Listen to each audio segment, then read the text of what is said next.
বন্দে মাতারাম। এবার একই রকম আরও দুটো প্রিপোজিশনের সম্পর্কে আমরা আলোচনা করব। দেখো দেখো আছে হচ্ছে বিটুইন। বিটুইন মানে হচ্ছে দুটো বা দুজনের মাঝখানে, ঠিক আছে? বিটুইন মানে হচ্ছে দুটো বা দুজনের মাঝখানে। যেমন এখানে একটা সেন্টেন্স দিয়েছি, দেখো, distribute the mangoes between the two boys. আমগুলো ডিস্ট্রিবিউট করে দাও বা আমগুলো ভাগ করে দাও দুটো ছেলের মধ্যে।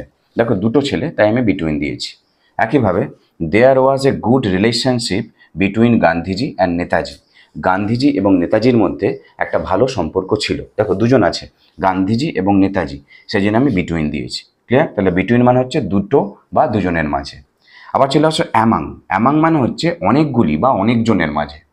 বিটুইন মানে দুজনের মাঝে, অ্যামাং মানে অনেকজনের মাঝে। উদাহরণ দিয়েছি, দেখো, distribute the mangoes among the boys. অর্থাৎ আমগুলি ছেলেগুলির মধ্যে ভাগ করে দাও। যখন আমগুলি দুটো ছেলের মধ্যে ভাগ করে দাও তখন বিটুইন, আর যখন আমগুলি অনেক ছেলেদের মধ্যে ভাগ করে দাও অর্থাৎ মোর দ্যান টু, তখন সেটা হয়ে গেল অ্যামাং। আবার একইভাবে দেখো, India is the most tolerant among all the countries.